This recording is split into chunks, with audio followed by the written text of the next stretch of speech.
Morning student, class 7th। आज हम पढ़ रहे हैं हिंदी व्याकरण। हिंदी व्याकरण में आज आप पेज नंबर 7 ओपन कीजिए। पेज नंबर 7 आज हम पढ़ेंगे। हम यहाँ तक पढ़ चुके थे, बोली तक हम पढ़ चुके थे और आज हमें पढ़ना है भाषा और बोली में अंतर पढ़ना है।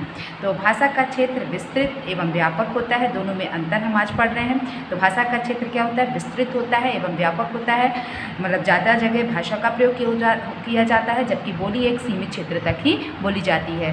बोली का क्षेत्र जो है सीमित होता है, केवल क्षेत्र विशेष में ही बोली जाती है। भाषा का अपना लिखित साहित्य तथा व्याकरण होता है। भाषा लिखित रूप में, भाषा से साहित्य की रचना होती है, उसकी व्याकरण होती है, जबकि बोली का अपना लिखित साहित्य नहीं होता। ठीक है, दोनों में अंतर है ये। नेक्स्ट पेज में आते हैं। इसके बाद आता है उपभाषा। कि उपभाषा क्या कहलाती है? जब बोली का क्षेत्र बढ़ जाता है और उसमें साहित्य रचना होने लगती है। उपभाषा क्या कहलाती है? जब बोली का क्षेत्र बढ़ जाता है तथा उसमें साहित्य रचना होने लगती है तो बोली उपभाषा बन जाती है। उदाहरण जैसे ब्रज तथा अवधी हिंदी की बोलियां हैं, इनमें साहित्य की रचना हुई, अतः ये उपभाषाएं बन गई। तो ये कोई भी बोली भाषा कब बन जाती है? कोई भी बोली भाषा तब बनती है जब उसमें साहित्य की रचना होती है। इसके बाद आता है राजभाषा। हिंदी हमारी राजभाषा है। प्रतिवर्ष हमारे देश में 14 सितंबर को हिंदी दिवस मनाया जाता है। अंडरलाइन कीजिए, हिंदी हमारी राजभाषा है।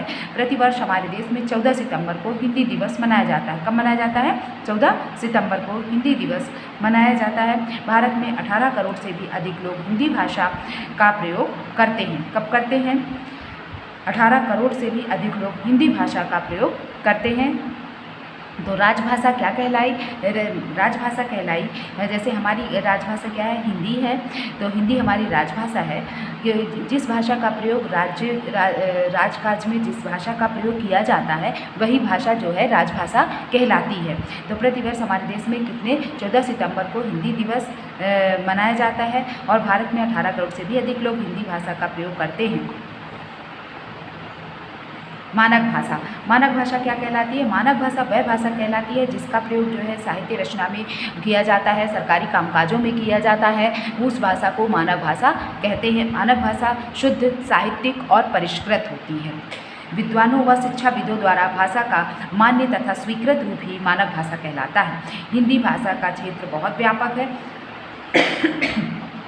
इस कारण इस पर बोलियों तथा उपभाषाओं का प्रभाव पड़ता रहता है। ऐसी स्थिति भाषा में वर्ण या शब्दों के एक से अधिक रूप प्रचलित हो जाते हैं, जिसे शब्द के मानक तथा शुद्ध रूप को पहचानने में कठिनाई हो जाती है। यही कारण है कि भाषा के जिस रूप को विद्वानों व शिक्षाविदों द्वारा स्वीकृत किया जाता है उसे मानक रूप कहते हैं। अंडरलाइन कीजिए, भाषा के जिस रूप को विद्वानों व शिक्षाविदों द्वारा स्वीकृत किया जाता है उसे भाषा का मानक रूप कहते हैं। जैसे अमानक रूप नए, देखिए कैसे लिखा हुआ है, मानक रूप होगा नए, इस तरह लिखते हैं।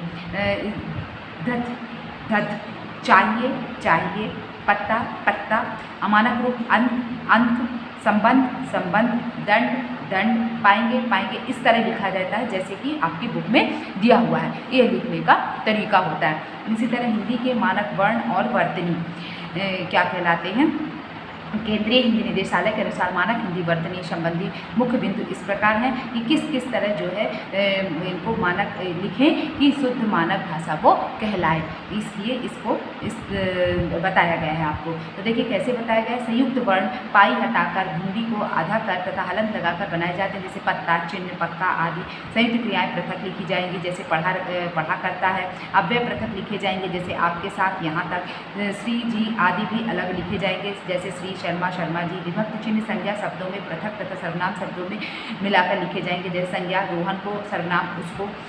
क्रिया विशेषण अव्यय आदि में या व की जगह स्वरात्मक प्रयोग किया जाएगा, जैसे गई गई, हुआ हुआ, किए आए, नई, हुआ आदि मानक रूप हैं। जहाँ या शब्द का मूल तत्व है वहाँ यह वह यह ही वह रहेगा, जैसे स्थायी, अव्ययभाव, दायित्व आदि में या के स्थान में ई नहीं आएगा।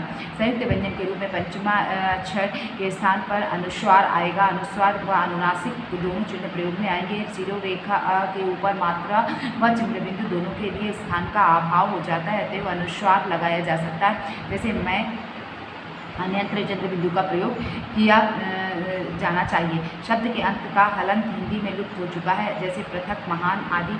कुछ शब्द दोनों रूपों में मानक है, जैसे गर्मी, गर्मी, गर्दन, गर्दन आदि। तत्सम शब्दों में 3 व्यंजनों के संयोग की स्थिति में एक द्वित्वमूलक व्यंजन लुप्त हो जाता है, उसे ना लिखने की छूट है, जैसे अर्ध, अर्ध। तत्सम शब्दों के तद्भव हो जाने पर विसर्ग का लोप हो जाता है, जैसे दुख। ऋषि का प्रयोग हिंदी में ना होने के कारण इन्हें हिंदी की मानक वर्णमाला में स्थान नहीं दिया गया। पूर्वकालिक प्रत्यय कर क्रिया से मिलाकर लिखा जाए, जैसे पढ़कर, दौड़कर आदि। मातृभाषा, इसके बाद हम पढ़ते हैं मातृभाषा। मातृभाषा क्या कहलाती है? मातृ मतलब माँ, भाषा मतलब भाषा, माँ की भाषा मातृभाषा। तो जो बच्चा अपनी माँ से भाषा सीखता है वो भाषा क्या कहलाती है? मातृभाषा कहलाती है। तो जो भाषा बच्चा सर्वप्रथम अपने घर में अपने परिवार से सीखता है उसे मातृभाषा कहते हैं। बच्चा भाषा का पहला पाठ अपनी माँ से ही सीखता है। जो भाषा माँ बोलती है वही भाषा बच्चा उससे सीखता है। जैसे यदि माँ पंजाबी बोलती है तो बच्चा पंजाबी ही सीखेगा, पंजाबी ही उसकी मातृभाषा होगी। इस प्रकार अलग अलग प्रांतों में रहने वालों की मातृभाषा भी अलग अलग हो सकती है, परंतु मानक भाषा एक ही होती है। इसके बाद आता है साहित्य। साहित्य किसी भी भाषा में लिखित ज्ञान का संचित भंडार साहित्य कहलाता है। अंडरलाइन कर लीजिए, किसी भी भाषा में लिखित ज्ञान का संचित भंडार साहित्य कहलाता है। साहित्य में किसी देश तथा जाति के विचार लिखित रूप में संचित होते हैं। साहित्य 2 प्रकार का होता है, गद्य और पद्य। गद्य साहित्य में हम अपने विचार कहानी, निबंध तथा नाटक के रूप में प्रकट करते हैं, जबकि पद्य साहित्य में हम अपनी बात कविता के रूप में प्रकट करते हैं। महादेवी वर्मा के संस्मरण, मुंशी प्रेमचंद जी की कहानियाँ तथा उपन्यास गद्य साहित्य के उदाहरण हैं, तथा गीत, कविता, गजल, पद, दोहे, चौपाई, छंद आदि पद्य साहित्य के उदाहरण हैं। व्याकरण, व्याकरण क्या कहलाती है? व्याकरण वह शास्त्र है जिसके द्वारा हम भाषा के शुद्ध रूप का ज्ञान प्राप्त करते हैं। ठीक है, व्याकरण वह शास्त्र है जो हमें किसी भाषा को शुद्ध रूप से बोलना तथा लिखना सिखाता है। भाषा के कुछ नियम होते हैं, व्याकरण के अंतर्गत हम भाषा के उन नियमों को सीखते हैं। व्याकरण के अंतर्गत हम भाषा के नियमों को सीखते हैं। तो व्याकरण क्या कहलाए? व्याकरण वह शास्त्र जिसके द्वारा हमें भाषा का शुद्ध रूप हम की जानकारी होती है और शुद्ध लिखना, पढ़ना, बोलना हम सीख पाते हैं।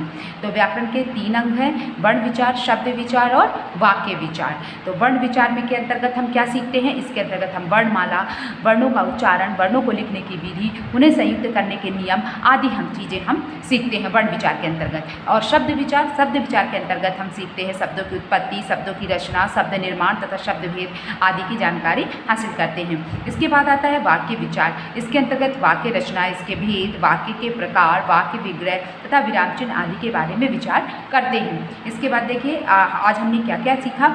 हमने जाना भाषा एक ऐसा माध्यम है जिसके द्वारा मानव विचारों का आदान प्रदान करता है। भाषा के 2 रूप होते हैं, मौखिक भाषा तथा लिखित भाषा। भाषा को लिखने के लिए जिन निर्धारित चिन्हों का प्रयोग करते हैं उसे लिपि कहते हैं। भाषा का क्षेत्रीय रूप बोली कहलाता है। विद्वानों और शिक्षाविदों द्वारा भाषा के स्वीकृत रूप को मानक भाषा कहते हैं। किसी भाषा में लिखित ज्ञान के भंडार को साहित्य कहते हैं। व्याकरण हमें भाषा के नियमों की जानकारी देकर भाषा को शुद्ध रूप से बोलना सिखाता है। व्याकरण के 3 अंग हैं, वर्ण विचार, शब्द विचार और वाक्य विचार। ठीक है, आज के लिए इतना ही, आगे कल